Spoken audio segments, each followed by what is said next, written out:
ఈరోజు అటల్ బిహారీ వాజ్పేయి 3 పర్యాయాలు ప్రధానిగా భారతదేశానికి సేవలు అందించిన వ్యక్తి జయంతి. ఆ సందర్భంగా మన ప్రభుత్వం వారి జయంతిని సుపరిపాలనా దినోత్సవంగా పేర్కొన్నది. 2014 నుంచి కూడా ఈ దినోత్సవాన్ని మనం జరుపుకుంటున్నాం. ముఖ్యంగా వారి జయంతి సందర్భంగా మీ అందరికీ మీ ద్వారా ప్రజలందరికీ కూడా నేను శుభాకాంక్షలు తెలియజేస్తున్నాను. మిత్రులారా, మీ అందరికీ తెలుసు వాజ్పేయి గారి జీవితం చాలా ఆదర్శవంతమైనది. ఒక దేశ నేతగా,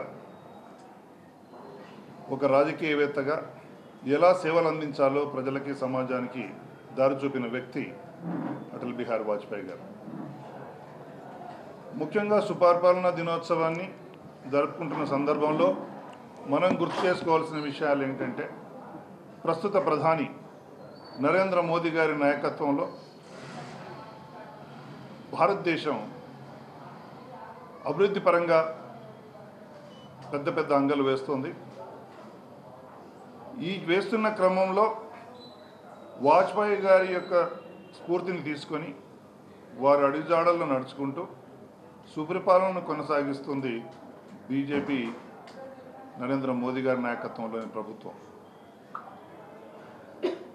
సుపరిపాలన అంటే మీ అందరికీ తెలుసు,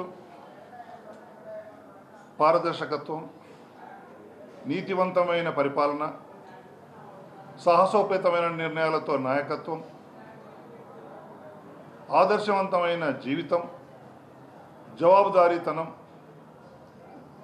ఇవన్నిటినీ కలుపుకొని నడిపిస్తున్న పరిపాలనే సుపరిపాలన. విపక్షాలు కోరకపోయినా ప్రజల అవసరాలను తెలుసుకొని వారి యొక్క అవసరాలను తీర్చడమే సుపరిపాలన. అలాంటి పరిపాలన ఉదాహరణతోపేతంగా చూడాలంటే ఆర్టికల్ 370 కానీ, ఉజ్వల గ్యాస్ కనెక్షన్లు కానీ, ఎల్ఈడి బల్బులు కానీ, మరుగుదొడ్లు కానీ, ఉచిత రేషన్ కానీ, ఇవన్నీ చూస్తుంటే నిజంగా అట్టడుగున ఉన్న చిట్ట వ్యక్తికి కూడా ప్రజాస్వామ్య సత్పరిపాలన అందించే యొక్క ప్రభుత్వం పరిపాలనే సుపరిపాలన. అలాంటి పరిపాలన తూచా తప్పకుండా అక్షర సత్యంగా చేస్తున్న వ్యక్తి నరేంద్ర మోదీ గారు. వారి నాయకత్వంలో 10వ స్థానంలో, ఆర్థికంగా 10వ స్థానంలో ఉన్న భారతదేశం ఈరోజు 3వ స్థానానికి చేరింది. 2047లో మొదటి స్థానానికి చేరబోతుంది. ఇది తథ్యం.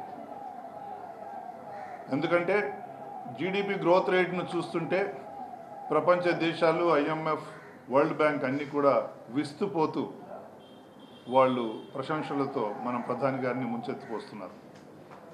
ఎందుకంటే కష్టకాలంలో కూడా ఎంతో నిబద్ధతతో ప్రజల యొక్క అవసరాలను తీర్చుకుంటూ కూడా మన ఆర్థిక వ్యవస్థను సమృద్ధిపరిచిన వ్యక్తి నరేంద్ర మోదీ గారు. ఈరోజు వారి నాయకత్వంలో భారతదేశమే కాదు, ప్రపంచ దేశాలు కూడా ముందుకెళ్తున్నాయి. పర్యావరణ విషయంలో కానీ, టెర్రరిజం విషయంలో కానీ నరేంద్ర మోదీ గారి నాయకత్వంలో చాలా దేశాలు కూడా వారికి సహకరిస్తున్నాయి. అంతేకాకుండా భారతదేశంలోని పౌరుల యొక్క మనోభావాలను కూడా గుర్తించి రామ మందిరం నిర్మాణం జరగబోతుంది. జనవరి 22వ తారీఖున అక్కడ విగ్రహ ప్రతిష్టాపన కూడా జరుగుతుంది. మిత్రులారా, భారతదేశానికి కావాల్సింది అభివృద్ధి, మంచి పేరు. ప్రపంచంలోనే మంచి వాతావరణాన్ని నిర్మించడం మన దేశం యొక్క లక్ష్యం. వివేకానంద గారు చెప్పినట్టుగా భారతదేశం విశ్వగురు తప్పకుండా అవుతుంది. దానికి కావాల్సిన అన్ని వనరులు మన దేశంలో ఉన్నాయి. అది యువతనే కావచ్చు, ఆర్థిక వనరులే కావచ్చు. కాబట్టి సుపరిపాలన అందించే ప్రభుత్వం మోదీ సర్కార్. ఆ మోదీ సర్కార్ భారతీయ జనతా పార్టీకి చెందినది.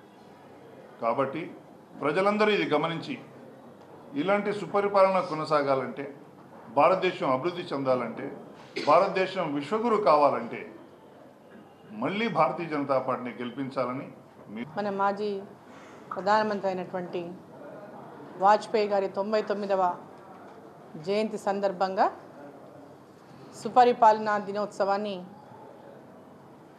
ఘనంగా దేశవ్యాప్తంగా ఇవాళ భారతీయ జనతా పార్టీ జరుపుకుంటా ఉన్నది. దాంట్లో భాగంగానే ఇక్కడ కూడా ఈరోజు సుపరిపాలనా దినోత్సవాన్ని ఘనంగా జరుపుకోవడం జరిగింది.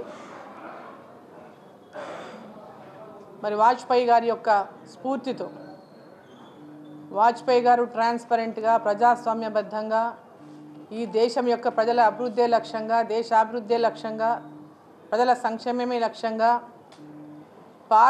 పారదర్శకమైనటువంటి పాలనను ఏ విధంగా, నీతివంతమైన పాలన ఏ విధంగా వాజ్పేయి గారు అందించారు, అదే స్ఫూర్తితో నరేంద్ర మోదీ గారు 2014లో ప్రధానమంత్రి అయిన నాటి నుంచి నేటి వరకు కూడా ఈ దేశం యొక్క అభివృద్ధి, దేశ ప్రజల యొక్క భద్రత, దేశ ప్రజల యొక్క రక్షణ, దేశ ప్రజల యొక్క సంక్షేమం వీటన్నిటిని కూడా దృష్టిలో పెట్టుకొని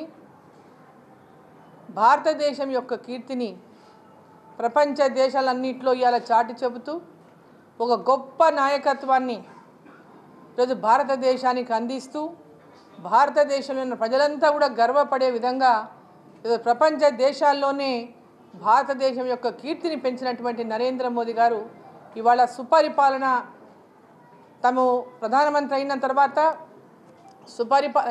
వాజ్పేయి గారి జన్మదినాన్ని సుపరిపాలనా దినోత్సవంగా జరుపుకోవాలని ప్రకటించడమే కాకుండా వారిని పూర్తిగా ఇవాళ తూచ తప్పకుండా ఈ దేశం యొక్క భవిష్యత్తును 2047 అంటే ఈ దేశం స్వతంత్రం వచ్చిన తర్వాత 100 సంవత్సరాలకు ఏ విధంగా భారతదేశం యొక్క భవిష్యత్తు ఉండాలి, ఏ విధంగా ఈ దేశం ప్రపంచ దేశాల్లో మరి అభివృద్ధి చెందిన దేశంగా మొట్టమొదటి స్థానం నిలబెట్టాలంటే లక్ష్యంతో వారు ఏదైతే పనిచేస్తున్నారో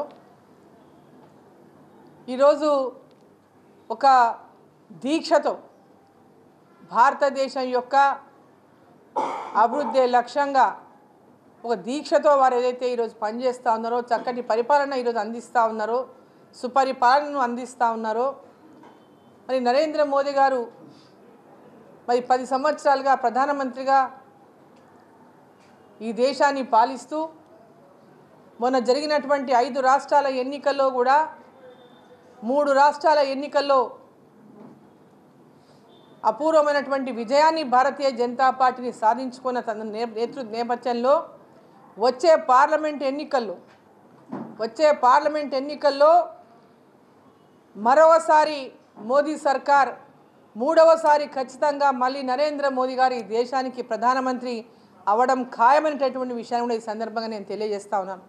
మరి నరేంద్ర మోదీ గారు లాంటి నాయకుడు భారతదేశంలో ఉండాలని మన దేశం వాళ్ళు ఎన్నో దేశాల్లో ఇవాళ ఎన్నో ఇతర దేశాల్లో ఇవాళ ఉద్యోగ పరంగానో ఇంకో పరంగానో ఇవాళ జీవిస్తూ ఉన్నారు. వారందరూ కూడా ప్రతి ఒక్కరు కూడా నరేంద్ర మోదీ గారిని గెలిపియాలి, నరేంద్ర మోదీ గారు రావాలి భారతదేశానికి, ప్రపంచంలోనే గర్వపడే విధంగా భారతదేశాన్ని నిలబెట్టినటువంటి నాయకుడు మళ్ళీ గెలవాలని ఏదైతే ప్రతి ఒక్కరు ఆశిస్తున్నారో, తెలంగాణ రాష్ట్రంలో ఉన్నటువంటి ప్రతి ఒక్కరు కూడా వచ్చేటటువంటి పార్లమెంట్ ఎన్నికల్లో తెలంగాణలో భారతీయ జనతా పార్టీ అత్యధికమైనటువంటి మెజారిటీ స్థానాలను సాధించుకుంటుందని చెప్పి ఈ సందర్భంగా ప్రజల లోపల విశ్వాసం ఉంది, మా లోపల కూడా విశ్వాసం ఉందని చెప్పి నేను సందర్భంగా తెలియజేస్తా ఉన్నాను. ఈరోజు మొన్న జరిగినటువంటి ఎన్నికల విషయానికి వస్తే మీకు అందరికీ తెలిసిందే, ఇంతవరకే మాట్లాడినాం మేము. మొన్న జరిగినటువంటి ఎన్నికలు ప్రభుత్వం మీద వ్యతిరేకతతోన కాంగ్రెస్ పార్టీకి అధికారం వచ్చిందే తప్ప వాస్తవంగా భారతీయ జనతా పార్టీ ఒక ప్రతిపక్ష పాత్ర గట్టిగా పోషించి ప్రభుత్వ వ్యతిరేకతను పెద్ద ఎత్తున ప్రజల్లో తీసుకొచ్చినటువంటి పార్టీ భారతీయ జనతా పార్టీ. ఈరోజు భారతీయ జనతా పార్టీ పోరాటాలు చేస్తే ఈరోజు ఆ వ్యతిరేకమైనటువంటి ఓటు కాంగ్రెస్ పార్టీకి లబ్ధి